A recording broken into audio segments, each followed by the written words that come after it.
இயேசுவின் மந்தை ஊழியங்கள் வழங்கும் இன்றைய வேத ஆராய்ச்சி வழங்குபவர் சகோதரர் ஜான் பெஸ்லி. ஆண்டவராகிய இயேசு கிறிஸ்துவின் ஈடு இணையற்ற நாமத்தினாலே உங்கள் அனைவருக்கும் அன்பான வாழ்த்துக்கள்.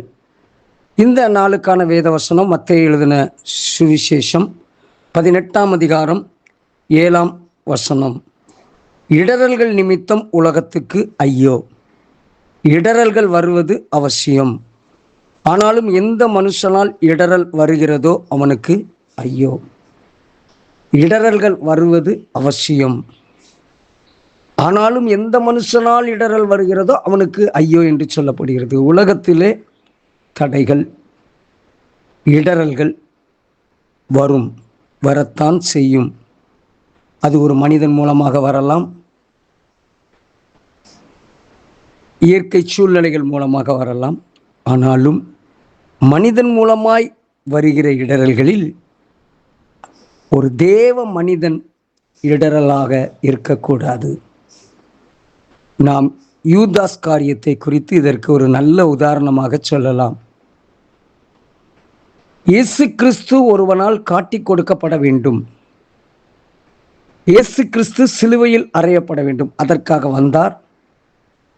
அதற்காக ஒருவன் காட்டி கொடுக்க வேண்டும். இவையெல்லாம் நடைபெற வேண்டிய நியதி. ஆனால் காட்டி கொடுப்பது ஒரு யூதாஸாக இருந்தது. எத்தனை வேதனைக்குரியது! நம்முடைய வாழ்க்கையிலும்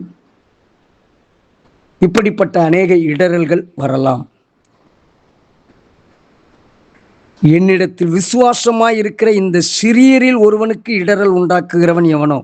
கர்த்தர் மேல் அன்பு வைத்து கர்த்தருடைய பிள்ளைகளாக கர்த்தருடைய ஊழியக்காரனாய் இருக்கிற ஒருவன் மேல் இடறல் உண்டாக்கினால் அவனுக்கு ஐயோ! அவனுடைய கழுத்தில் எந்திரக்கல்லை கட்டி சமுத்திரத்தின் ஆழத்திலே அவனை அமிழ்த்துகிறது அவனுக்கு நலமாயிருக்கும். நாம் மற்றவர்களுக்கு இடறலாய் இருக்கக்கூடாது. இடறல்கள் வரத்தான் செய்யும், இடறல்கள் உருவாகத்தான் செய்யும். நம் மூலமாய் இடறல் இருந்துவிடக்கூடாது. அருமையான கர்த்தருடைய பிள்ளைகளே, இயேசு கிறிஸ்து வரி செலுத்துகிற ஒரு காரியத்தை குறித்து மத்தேயு 17ஆம் அதிகாரத்திலே 27வது வசனத்திலே போடப்பட்டிருக்கும். ஆகிலும் நாம் அவர்களுக்கு இடறலாயிராதபடிக்கு நீ கடலுக்கு போய் தூண்டில் போட்டு முதலாவது அகப்படுகிற மீனை பிடித்து அதன் வாயை திறந்து பார். அதில் ஒரு வெள்ளி பணத்தை காண்பாய். அதை எடுத்து எனக்காகவும் உனக்காகவும் அவர்களிடத்தில் கொடு என்றார். நாம் கொடுக்காதது நிமித்தம் நம் மூலமாய் மற்றவர்களும் அநேகரும் கொடுக்காமல் இருப்பதற்கு நாம் ஒரு தவறான முன்மாதிரியாய் இருந்து விடக்கூடாது, இடறலாய் இருந்து விடக்கூடாது.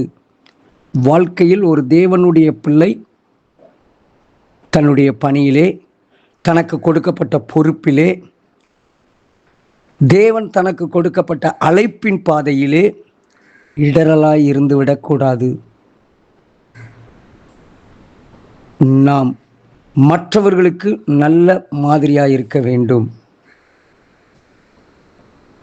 நாம் அப்படிப்பட்ட நல்ல மாதிரியாய் நம்முடைய வாழ்க்கையின் மூலம், வாழ்க்கையில் நடக்கிற செயல்கள் மூலம், நமக்கு கொடுக்கப்பட்ட பொறுப்பு, பணிகள், குடும்ப உறவுகள் எல்லாவற்றிலும் நல்ல மாதிரியாய், மாய்மாலக்காரராய் காணப்படக்கூடாது.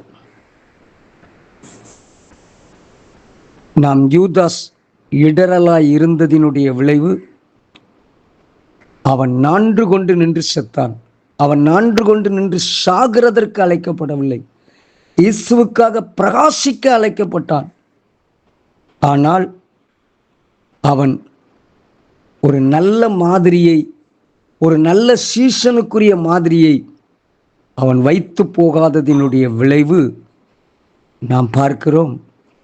அவன் ஒரு தவறான ஒரு முடிவை எடுக்க வேண்டியது வந்துவிட்டது. சவுல் ராஜாவை ஆண்டவர் தெரிந்தெடுத்தார். அவனுக்கு சில பொறுப்புகளை கொடுத்தார். ஆண்டவர் ஒரு யுத்தத்தை நடத்திவிட்டு வா என்று சொன்னார். அமலேக்கியரோடு யுத்தம் பண்ணி விட்டு வா என்று சொன்னார். தேவன் சொன்னதை செய்யாதபடி தன் மனதின் விருப்பத்தை செய்ததினுடைய விளைவு அவன் ஒரு யுத்தத்திலே அழிந்து போனான். அவனை ஆண்டவர் மேன்மையான ஒரு ராஜாவாய் வைப்பதற்காகத்தான் அழைத்தாரே தவிர அவன் ஒரு ஈட்டியை நட்டு அதிலே விழுந்து சாகிறதற்காக அழைக்கவில்லை. இந்த தவறு ஏன் நடந்தது? மற்றவர்களுக்கு மாதிரியாய் அழைக்கப்பட்ட நாம் மாதிரியாய் வாழ்ந்து காண்பிக்க வேண்டும். ஜெபிப்போம். அன்பின் தகப்பனே, நாங்கள் மாதிரி, நாங்கள் மற்றவர்களுக்கு முன்மாதிரி, கொடுக்கப்பட்ட பொறுப்புகளில் முன்மாதிரி. நாங்கள் மற்றவர்களுக்கு இடரலாய் காணப்படக்கூடாது. எங்கள் வாழ்க்கையின் மூலம், செயல்கள் மூலம், நடவடிக்கைகள் மூலம் இடரல்களாய் காணப்படக்கூடாது. நல்ல வாழ்க்கை வாழ எங்களுக்கு உதவி செய்யும். கர்த்தர் உங்களை ஆசீர்வதிப்பாராக. God bless you. ஆமீன்.